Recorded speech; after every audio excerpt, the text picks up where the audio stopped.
We are now approaching 2 consecutive weeks of nonstop worship, prayer, and gathering that's been occurring on our campus.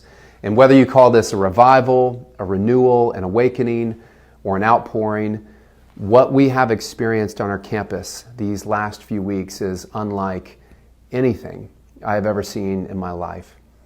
I have observed radical humility, compassion, honesty, confession, and life-altering commitments.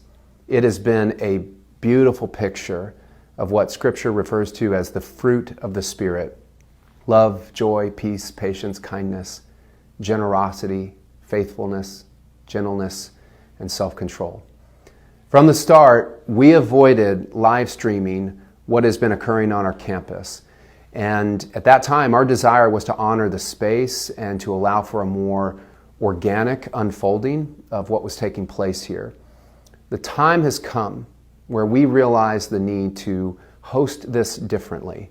Beginning today, February 19th, we will start to live stream portions of our services. To play a role in stewarding God's Spirit on our campus and to do it in collaboration with the Asbury community, truly some of the best people I know, has been one of the great honors of my life. And what we have seen since February 8th can rightly be described as the fruit of our mission, but it is not ours to hold alone. We are not the keepers of this movement. We are hearing amazing stories across the world, not just the U.S., the world. People are hungry, and they are hungry for something more.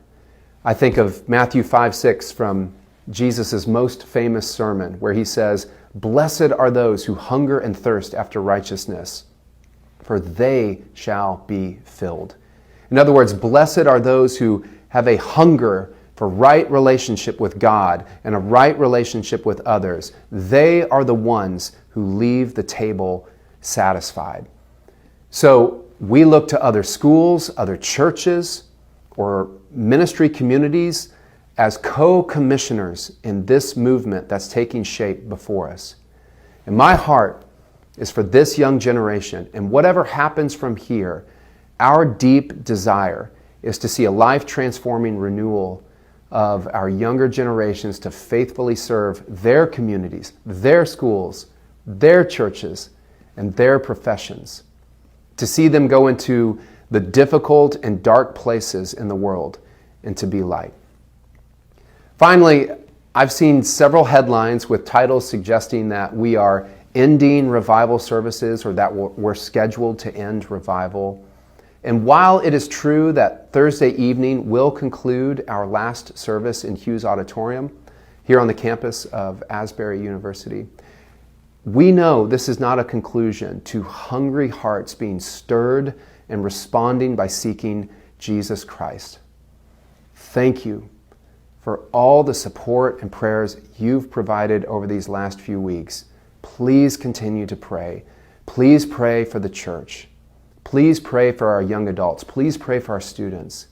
Please pray that we would all be changed. Please pray that what is happening here moves across states and countries and continents for the fullest realization of our humanity, for the edification of our neighbor, for the common good, and for the glory of God. When the world sees our efforts and our spirit, may they see Christ. Thank you so much. God bless you all.